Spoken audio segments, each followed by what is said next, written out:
Hello साथियों, जय हिंद। स्वागत है आप सभी का एक बार फिर से आपके अपने यूट्यूब चैनल रानी लक्ष्मीबाई क्लासेस में। दोस्तों, उत्तर प्रदेश पुलिस कांस्टेबल भर्ती परीक्षा 2024 के लिए जीके जीएस का संपूर्ण पेपर साथियों, पूरे प्रश्न आपको देखना है और बाद में टारगेट करके बताना है कि साथियों आप लोग कितना सही कर पाते हैं। आपको साथियों 17 व 18 फरवरी को इसी में से आपको प्रश्न देखने को मिलेंगे। तो आइए भैया हम लोग स्टार्ट करते हैं। मैं आपको गोली की तरह 50 प्रश्न कराऊंगा।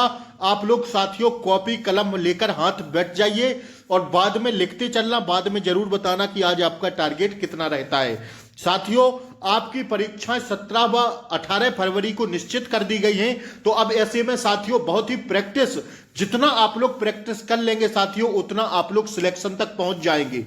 तो आइए स्टार्ट करते हैं जीके जीएस का प्रैक्टिस सेट। साथियों सभी सदस्य आप लोग प्लीज क्लास को लाइक कर दें और चैनल पर नए हो तो सब्सक्राइब जरूर कर लें ताकि आपको डेली क्लासों का नोटिफिकेशन मिलता रहे। आइए, विश्व की सबसे व्यस्त व्यापारिक नदी है, सीधा पेपर में छपता है भैया कि विश्व की सबसे व्यस्त व्यापारिक नदी कौन सी है। व्यापारिक नदी, तो इसका राइट आंसर हो जाएगा दोस्तों राइन नदी। कौन सी? राइन नदी। ऑप्शन सी क्या हो जाएगा? राइट आंसर हो जाएगा। आइए, दूसरा प्रश्न आपकी स्क्रीन पर आ गया, लिखते चलना, बाद में जरूर बताइएगा। थोड़ा लेवल हाई पेपर है, आप देखते चलिए। अब ऐसे ही प्रश्न आपसे पूछे जाएंगे। बांग्लादेश में किस नदी को पद्मा के नाम से पुकारा जाता है? तो भैया जो पद्मा, बांग्लादेश में जो गंगा है हमारी साथियों, इसको बांग्लादेश में पद्मा के नाम से पुकारा जाता है। बांग्लादेश में किस नदी को पद्मा के नाम से पुकारा जाता है? तो किस नदी को भैया? गंगा नदी को। ऑप्शन बी क्या हो जाएगा? राइट आंसर हो जाएगा। आइए, परमाणु संरचना का मॉडल किसने विकसित किया था? अति महत्वपूर्ण, स्टार लगाइए फटाफट। ठीक है, परमाणु संरचना का मॉडल किसने विकसित किया? तो इसका राइट आंसर हो जाएगा दोस्तों ऑप्शन सी, वोहूर तथा रदरफोर्ड ने। ठीक है, आइए, परमाणुीय नाभिक किसने खोजा था? सॉरी, परमाणुीय नाभिक किसने खोजा था? तो इसका राइट आंसर है दोस्तों रदरफोर्ड ने। अति महत्वपूर्ण साइंस का प्रश्न था। आइए, परमाणु के नाभिक का आकार होता है कितना? तो ध्यान रखिएगा साथियों, परमाणु के नाभिक का आकार होता है 10-15 मीटर। कितना? 10 की पावर -15 मीटर होता है। That's your answer. ठीक है, आइए, रघुवंश महाकाव्य के रचनाकार कौन है? अति महत्वपूर्ण दोस्तों पेपर के हिसाब से, रघुवंश महाकाव्य के रचनाकार कौन है? तो इसका राइट आंसर हो जाएगा दोस्तों कालिदास। सीधा प्रश्न छपेगा। आइए अगला प्रश्न देखेंगे। मिलिंद फनहो राजा मिलिंद एवं किस बौद्ध भिक्षु के मध्य संवाद के रूप में है? तो अति महत्वपूर्ण दोस्तों प्रश्न है। 7 का राइट आंसर हो जाएगा ऑप्शन ए नागसेन। ठीक है, 7 is the right answer, Nagasen. आइए, खरीफ की फसल कब काटी जाती है? छापिए, अति महत्वपूर्ण। खरीफ की फसल कब काटी जाती है? तो इसका राइट आंसर है दोस्तों ऑप्शन सी, अक्टूबर नवंबर महीने में। कब साथियों? अगर आप लोग पढ़े होंगे तो साथियों हमारे साथ रिवीजन करिएगा, नहीं पढ़े हों तो लिखते हुए चलिएगा। यही प्रश्न आपसे परीक्षा में पूछे जाने हैं। प्लीज मैं आपसे बार बार कह रहा हूं कि आप पुलिस परीक्षा तक चैनल को सब्सक्राइब करके रखें। फिर आप कहते हैं सर प्रैक्टिस सेट, अंकित भाटी सर का प्रैक्टिस सेट नहीं मिल रहा है। भैया मैं सब प्रैक्टिस सेट करा रहा हूं, आप लोग चैनल को सब्सक्राइब तो करिए, बेल आइकन प्रेस करना ना भूलिए ताकि क्लासों का नोटिफिकेशन आप तक पहुंच जाए। इसलिए मैं बार बार कहता हूं। ठीक है, तो आप लोग प्लीज चैनल को सब्सक्राइब करें, बेल आइकन प्रेस करें और साथियों क्लास को लाइक कर दें। लाइक मैं बोल रहा हूं, आप लोग प्लीज लाइक कर दें। ठीक है, और ज्यादा से ज्यादा शेयर कर दें, सभी बच्चों तक यह प्रश्न पहुंचा दें। 50 मोस्ट इंपोर्टेंट प्रश्न होने वाले हैं जीके जीएस के। आइए, 9वां प्रश्न आपकी स्क्रीन पर है, किन महीनों में रबी फसल की बुआई होती है? देखिए, तो रबी फसल की बुआई होती है साथियों अक्टूबर नवंबर में। कब? अक्टूबर नवंबर में। आइए, निम्न में से कौन सी जायद फसल का उदाहरण है? जायद फसल का उदाहरण है दोस्तों तरबूज। क्या है दोस्तों? तरबूज। आइए, निम्नलिखित में से कौन सा ग्रह सबसे कम समय में सूर्य का चक्कर लगाता है? अति महत्वपूर्ण दोस्तों प्रश्न, पेपर में छपने वाला प्रश्न होगा कि कौन सा ग्रह है जो सबसे कम समय में सूर्य का चक्कर लगाता है? तो दोस्तों इसका राइट आंसर हो जाएगा बुध। बुध क्या साथियों? सूर्य का चक्कर सबसे कम समय में लगाता है। ध्यान रखिएगा इस बात को। ठीक है, आइए, विश्व के 2 सबसे बड़े छोटे महाद्वीप कौन से हैं? देखिए, विश्व के सबसे दो सबसे छोटे महाद्वीप कौन से हैं? तो साथियों वो हैं कौन कौन से? ऑस्ट्रेलिया एवं यूरोप। कौन साथियों? ऑस्ट्रेलिया एवं यूरोप। दैट्स योर आंसर, ठीक है ना। आइए, प्रायद्वीपीय भारत की सबसे ऊंची चोटी कौन सी है? तो इसका राइट आंसर हो जाएगा अनाई मुंडी, ठीक है। ऑप्शन सी क्या है? राइट आंसर है, ठीक है। आइए, नेलांग घाटी किस राज्य में स्थित है भैया? नेलांग आपसे पूछा जा रहा है, नेलांग घाटी किस राज्य में स्थित है? तो साथियों यह उत्तराखंड में स्थित है। कहां पर है दोस्तों? उत्तराखंड में स्थित है। आइए, नीली क्रांति की शुरुआत किस पंचवर्षीय योजना के दौरान की गई थी? तो नीली क्रांति की शुरुआत दोस्तों की गई थी किस पंचवर्षीय योजना के दौरान की गई थी? तो साथियों 5वीं पंचवर्षीय योजना के दौरान, ठीक है, नीली क्रांति की शुरुआत। पौधों को सबसे अधिक पानी किस मिट्टी से प्राप्त होता है? तो भैया पौधों को सबसे अधिक पानी प्राप्त होता है लोम मिट्टी से। किससे? लोम मिट्टी से, ठीक है, ध्यान रखिएगा। ऑप्शन सी क्या है? राइट आंसर है। आइए, डार्लिंग श्रृंखला ऑस्ट्रेलिया किस तट पर अवस्थित है? डार्लिंग श्रृंखला ऑस्ट्रेलिया किस तट पर अवस्थित है? तो इसका राइट आंसर है दोस्तों ऑप्शन ए, दक्षिण पश्चिम तट पर, ठीक है। आइए, दक्षिणी पश्चिमी तट पर है, ठीक है, ध्यान रखिएगा। 18वां प्रश्न देखें। आइए, हॉर्न ऑफ अफ्रीका के भाग हैं क्या क्या? तो हॉर्न ऑफ अफ्रीका के भाग हैं दोस्तों सोमालिया, इथोपिया और जिब्तू। यह प्रश्न साथियों ज्योग्राफी की दृष्टि से अति महत्वपूर्ण है। हम कहेंगे साथियों इस पर 5 स्टार लगाइए, ठीक है। आइए, निम्नलिखित में से कौन थर्मोन्यूक्लियर फ्यूजन प्रतिक्रिया का एक उदाहरण है? थर्मोन्यूक्लियर फ्यूजन प्रतिक्रिया का एक उदाहरण है, निम्न में से कौन? तो इसका राइट आंसर है दोस्तों ऑप्शन ए, हाइड्रोजन बम। कौन है साथियों? Hydrogen bomb. आइए, ओम का नियम के बीच संबंध का वर्णन करता है कौन? ओम का नियम और के बीच संबंध का वर्णन करता है कौन? तो इसका राइट आंसर है दोस्तों ऑप्शन सी, विद्युत धारा विभवांतर। कौन साथियों? विद्युत धारा विभवांतर। आइए, निम्नलिखित में से कौन सा कथन न्यूटन के गति के तीसरे नियम के लिए सही है? न्यूटन के गति के तीसरे नियम के लिए सही है, अलग अलग निकाय पर विपरीत दिशा में लागू होता है। क्या दोस्तों? अलग अलग निकाय पर विपरीत दिशा में लागू होता है। 22 का ऑप्शन सी राइट आंसर हो जाएगा, ठीक है। क्या हो जाएगा दोस्तों? ऑप्शन सी क्या हो जाएगा दोस्तों? राइट आंसर हो जाएगा। आइए, हम लोग 23वां प्रश्न देखेंगे भैया। निम्नलिखित में से किस प्रकार की किरणें पृथ्वी के वायुमंडल में प्रवेश नहीं कर पाती? तो इसका राइट आंसर क्या हो जाएगा भैया? इसका राइट आंसर हो जाएगा एक्स किरणें। एक्स किरणें जो होती हैं साथियों वह क्या? वह किरणें पृथ्वी के वायुमंडल में प्रवेश नहीं कर पाती हैं। सभी सदस्य आप लोग क्लास को लाइक कर दें प्लीज। निम्न में से क्या तरंग की विशेषता नहीं है? तो जो तरंग की विशेषता नहीं है दोस्तों है माध्यम नहीं है। आवृत्ति, तरंगदैर्घ्य, आयाम एक किसकी विशेषताएं हैं? ये साथियों तरंग की विशेषताएं हैं, लेकिन माध्यम जो है तरंग की विशेषता के अंतर्गत नहीं आता है। आइए, इनमें से कौन सा रासायनिक परिवर्तन का एक उदाहरण है?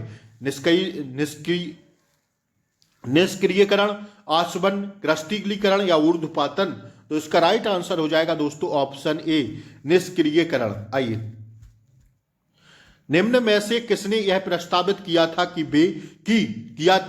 प्रत्येक तत्व में एक विशेष परमाणु द्रव्यमान होता है? निम्नलिखित में से किसने यह प्रस्तावित किया था कि प्रत्येक तत्व में एक विशेष परमाणु द्रव्यमान होता है? तो इसका राइट आंसर है दोस्तों ऑप्शन बी, डाल्टन ने। किसने किया था साथियों? डाल्टन ने। आइए, लोहे को कठोर और मजबूत बनाने के लिए निम्न में से क्या मिलाया जाता है? लोहे को कठोर और मजबूत बनाने के लिए निम्न में से क्या मिलाया जाता है? तांबा, क्रोमियम, कार्बन या जस्ता? तो साथियों क्या मिलाया जाता है? कार्बन मिलाया जाता है, ध्यान रखिएगा, ठीक है। आइए, इलेक्ट्रॉनों की वह अधिकतम संख्या जो ब्राह्मतम कक्षा में रह सकता है।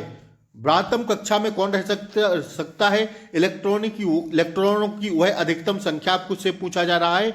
तो साथियों इसका राइट आंसर होगा 8। क्या है? 8, ठीक है। आइए, अगला प्रश्न देखिए। निम्नलिखित में से किस नियम के अनुसार गैस का आयतन गैस के दाब के व्युत्क्रमानुपाती होती है? गैस का आयतन गैस के दाब के क्या होती है? व्युत्क्रमानुपाती होती है। तो यह कौन सा नियम है? तो साथियों यह नियम है कौन सा? ध्यान रखिएगा आप लोग, यह नियम है वायल का नियम। किसका नियम? वायल का नियम, ठीक है। आइए, पीएच मान 7 से 14 में वृद्धि निम्न में से किसका प्रतिनिधित्व करती है? तो यह करती है दोस्तों किसका? OH माइनस आयन सांद्रता में वृद्धि का। किसका? OH माइनस आयन सांद्रता में वृद्धि का। अति महत्वपूर्ण प्रश्न है, देखते चलिए आप लोग, ठीक है। Fluorine, chlorine, bromine, iodine, acetylene, astatine की सामान्यतः किस नाम से जानी जाती है? तो यह साथियों सामान्यतः जानी जाती है हेलोजन के नाम से।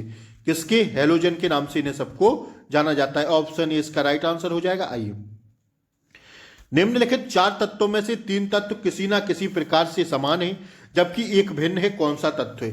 जर्मेनियम, सिलिकॉन, पोटेशियम या गैलीलियम? साथियों जो भिन्न तथ्य है वह है साथियों कौन सा? पोटेशियम। ठीक है, बल्कि ये तीनों एक जैसे हैं, पोटेशियम क्या है? भिन्न है। आइए, साइटोप्लाज्म एक जेली जैसा द्रव होता है जो मौजूदा होता है कहां पर? तो साथियों जो मौजूदा होता है केंद्रक और कोशिका झिल्ली के बीच। कहां? केंद्रक और कोशिका झिल्ली के बीच क्या होता है? मौजूद होता है। ठीक है ना, ए इसका राइट आंसर है। आइए, किस प्रकार के ऊतक में एक समान कार्य करने वाली विभिन्न प्रकार की कोशिकाएं होती हैं? किस प्रकार के ऊतक में एक समान कार्य करने वाली विभिन्न प्रकार की कोशिकाएं होती हैं? तो 34 का राइट आंसर है दोस्तों ऑप्शन डी, जटिल ऊतक में। ठीक है, आइए, जीन उत्परिवर्तन निम्नलिखित में से किसके कारण होता है? जीन उत्परिवर्तन निम्नलिखित में से किसके कारण होता है? तो दोस्तों ऑप्शन सी, नाइट्रोजनी क्षारों के अनुक्रम में परिवर्तन से। ठीक है, आइए, निम्नलिखित में से कौन आकशेरुकी प्राणियों में शामिल नहीं है? आकशेरुकी प्राणियों में शामिल नहीं है, निम्न में से कौन? तो इसका राइट आंसर है सपीसरप। यह साथियों आकशेरुकी प्राणियों में सम्मिलित नहीं होगा, बाकी यह तीनों हैं। आइए, किसी व्यक्ति के पाचन तंत्र की जांच करने के लिए इस्तेमाल किया जाने वाला यंत्र क्या कहलाता है? तो यह कहलाता है दोस्तों क्या? 37 का राइट आंसर हो जाएगा ऑप्शन सी, इंडोस्कोप। क्या कहलाता है भैया? इंडोस्कोप कहलाता है। आइए, किसी जंगम जोड़ की 2 हड्डियों के बीच पाए जाने वाला स्नेहक पदार्थ को क्या कहा जाता है? तो 38 का राइट आंसर होगा ऑप्शन ए, साइनोवियल द्रव कहा जाता है। ठीक है, आइए, आयोडीन 39वां प्रश्न देखेंगे। आयोडीन निम्न में से किसके संश्लेषण के लिए आवश्यक है? तो यह है साथियों किसके? इंसुलिन के लिए। ठीक है, आइए, किस विटामिन की कमी से बच्चों में रिकेट्स नामक रोग हो जाता है? तो ध्यान रखिएगा, विटामिन डी की कमी से रिकेट्स नामक रोग हो जाता है। ठीक है, निम्न विटामिन की कमी से बच्चों में रिकेट्स नामक रोग हो जाता है विटामिन डी की कमी से। आइए, मानव में बैक्टीरिया के संक्रमण का सबसे आम इलाज क्या है?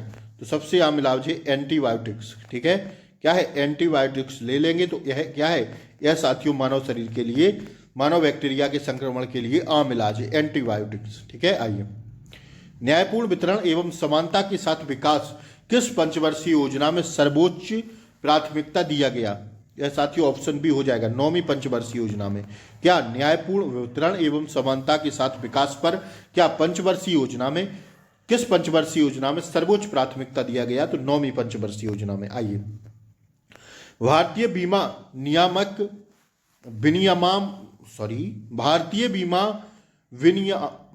विनियामक और विकास प्राधिकरण IRDA का मुख्यालय कहां है? तो भैया कहां है? हैदराबाद में है। ठीक है, आइए, भारत में सबसे अधिक दाल का उत्पादन कौन सा राज्य करता है? तो साथियों यह करता है ऑप्शन बी, मध्य प्रदेश। दालें कहां होती हैं ज्यादा? मध्य प्रदेश में। ठीक है, आइए, अगला प्रश्न हम लोग देखेंगे 45वां। किस फसल की करनाल वंट एक बीमारी है? करनाल वंट पूछा जा रहा है, किस फसल की एक बीमारी है? तो साथियों ऑप्शन डी, गेहूं की है।